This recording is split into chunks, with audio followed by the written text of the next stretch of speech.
দলিত সম্প্রদায়ের পাড়ায় নেই সুপেয় পানির ব্যবস্থা। আব্দুস সামাদ আফিন্দির পাঠানো তথ্যচিত্রে ডেস্ক রিপোর্ট, জামালগঞ্জ সংবাদ।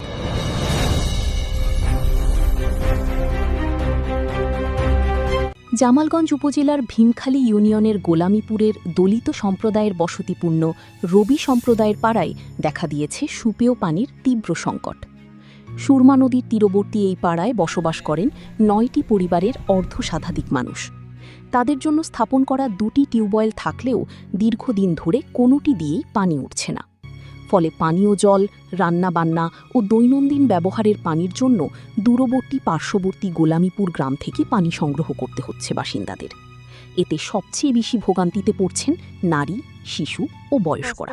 আমি মানুষের বাড়ি যাই, অনেক দূর থেকে পানি আনি, পানির লাগে অনেক আমরা কষ্টতে আছি। যে টেবিল দুটা টেবিল, একটা টেবিলের মাঝেও পানি দেয় না।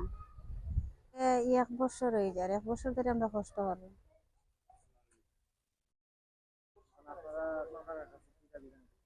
আমরা চাইরা আমরা পানির একটা সুবিধা করে দিতে, আমরা পানি খাইতে পারি। বাচ্চা কাচ্চারা লই যে দূর হয়ে যায়, মানুষের বাড়ি ঘরে যায়, কষ্ট করে, মানুষের কথাবার্তা কয়। বড় বিদাস পাড়ায় প্রথমে ঘর দেওয়ার পরে একটা টিউবওয়েল আছিল, অনেক পুরাতন। ওই টিউবওয়েলটার সমস্যার কারণে এখন বর্তমানে এই টিউবওয়েলটার মধ্যে পানি আসতেছে না, একদমই পানি আসতেছে না। পানির কারণে অনেক কষ্ট করতেছে, অনেক দূর থেকে পানি নিয়ে আসতে হয়। ওই যে বিভিন্ন জায়গায় গেলে অনেকে কথাবার্তা বলে অনেক দূর থেকে পানি নিয়ে আসতে হয়। এরপরে ঘর করার পরে নতুন আর একটা টিউবওয়েল দেওয়া হয়েছিল, ওই টিউবওয়েলটার মধ্যে একদমই পানি আসে না, যার কারণে এখন পানির জন্য খুব কষ্ট করতেছি আমরা। তাই এখন আবেদন করতেছি নতুন সরকারের কাছে যে ওনার মাধ্যমে আমরা এই পানি নিষ্কাশনে পানির একটু সুযোগ সুবিধা পাই বা পানি খাওয়ার একটু সিস্টেম করে দেওয়ার জন্য ওনার কাছে।